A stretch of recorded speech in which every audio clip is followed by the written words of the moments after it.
Oregon has had a long love affair with marijuana. So when voters passed a ballot measure legalizing it in 2014, everyone reacted about how you'd expect. A free market pot paradise was coming, especially for people who managed to get into the business early. People like David Alport. And you used to come down here and it was packed full of people and bustling.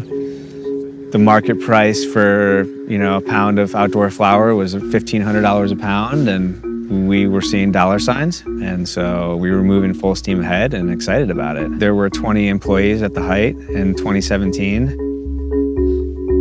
and we just let go of our last 3 employees last week, so it's a pretty drastic change.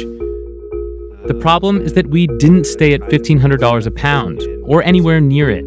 Wholesale prices are down by more than 70% since the beginning of 2017. And that's because Oregon got some big things wrong when it came to creating a pot industry. So we've shut this operation down and we've put it on the market. We're selling it and we're going to move on. We'll take a loss. How much of a loss? Hundreds of thousands of dollars. So... After the 2014 legalization vote, legislators took an egalitarian but short-sighted stance. They decided to make it as easy as possible for everyone to get in on the gold rush. Unlike in Washington and Colorado, there was no cap on the number of growers, no rules to limit production, and no restrictions on out-of-state residents. They also set the price for a license as low as $1,000, compared to tens of thousands of dollars just across the border in California. And it all worked. To create a colossal weed glut.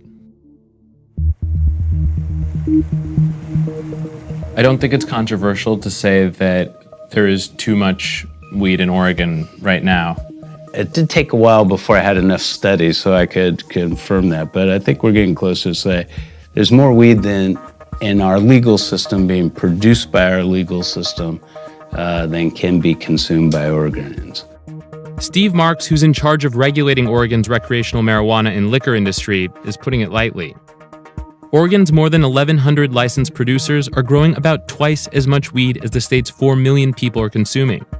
The feds won't let them ship any of it out of state, so the only legal ways to get rid of the extra product are by auctioning it off or destroying it, which farmers have been doing a lot of this year. And then there's always the black market. Marks thinks maybe 10% of growers are choosing that route.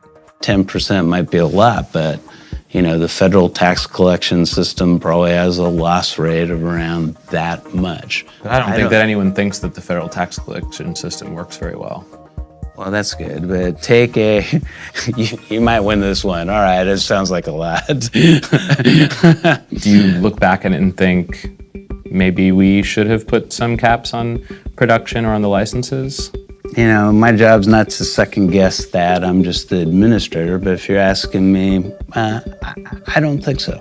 Everyone just wanted to be the first in, to have their stake in it, and they were willing to take the risk to be a part of that market. So I don't think that's necessarily bad. And in a control market, they'd be left out. They'd never get that chance.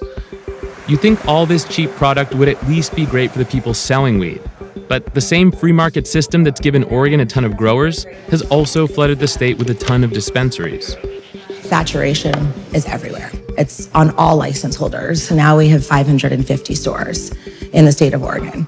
That's more dispensaries than Starbucks and McDonald's combined in the state of Oregon, just to give you a perspective of what that might look like. When Megan Wallstatter and her husband Matt opened Pure Green, it was one of only 2 dispensaries on Sandy Boulevard in Portland. Now there are 13, one about every 1,000 feet for almost 100 blocks. People call it the Green Mile. Well, how do you, as a retailer, feel the effects of saturation in the market? I am constantly looking at prices. We're constantly receiving feedback from people coming into the store about what other stores are doing. We're kind of in a race to the bottom and the top at the same time. There's a lot of loss leaders that are out there that are just dropping prices to have people come in.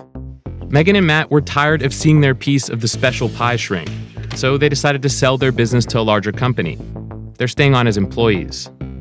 We were approached by C21, which is a Canadian company, and we have sold the store to them, and that will allow us to be able to, we hope, be more viable and continue being here. Of course, there's one group of people who would never complain about weed market competition.